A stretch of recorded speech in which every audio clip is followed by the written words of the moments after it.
Just রিপোর্টকে মডেলে আমাদের input দিয়ে সে রোগটা ঠিকমতো ডিটেক্ট করতে পারে। এই ইমেজটা আমার অর্ধেকটা ফুসফুস দেখা যাচ্ছে, অর্ধেকটা দেখা যাচ্ছে না।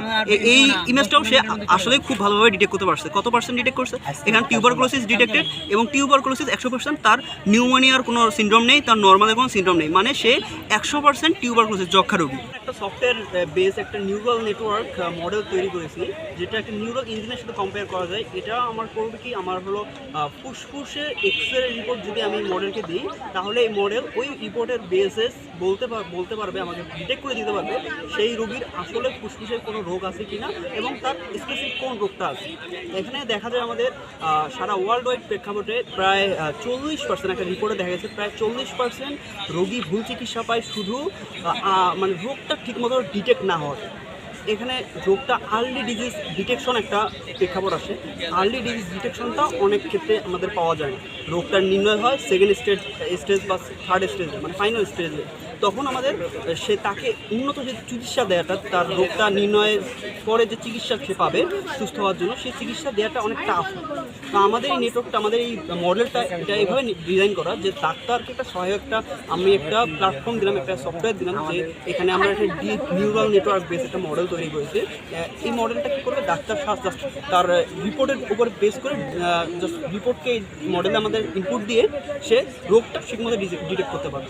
যদি আমি আমাদের ওয়েবসাইট ইন্টারফেসটা আসি, তাহলে ওয়েবসাইট ইন্টারফেসটা এরকম। এখানে জাস্ট ব্রাউজ ফাইল করতে হবে আমার ওয়েবসাইটে আমাদের যেখানে ডাটা সেটগুলো আছে।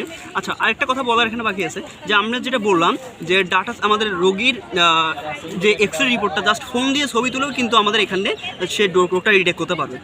যে আমাদের ছবি কোয়ালিটি খারাপ হোক বা আমাদের অ্যাঙ্গেল খারাপ আসুক, সাপোজ এই ধরনের ইমেজগুলো আসুক, যেমন এই ইমেজটা যদি দেখি, এই ইমেজটা আমার অর্ধেকটা ফুসফুস দেখা যাচ্ছে, অর্ধেকটা দেখা যাচ্ছে না। এই ইমেজটাও সে আসলে খুব ভালোভাবে ডিটেক্ট করতে পারছে। কত পার্সেন্ট ডিটেক্ট করছে? এখানে টিউবারকুলোসিস ডিটেক্টেড, এবং টিউবারকুলোসিস 100%, তার নিউমোনিয়ার কোনো সিনড্রোম নেই, তার নর্মালের কোনো সিনড্রোম নেই, মানে সে 100% টিউবারকুলোসিস যক্ষা রোগী।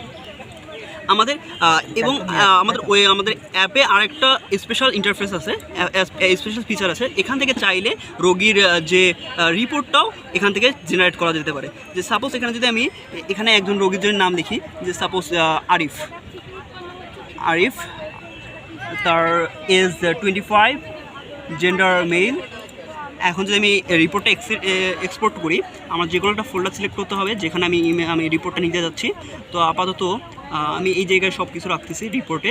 এখানে তার নামটা দিয়ে দিলাম আরিফ, সেভ।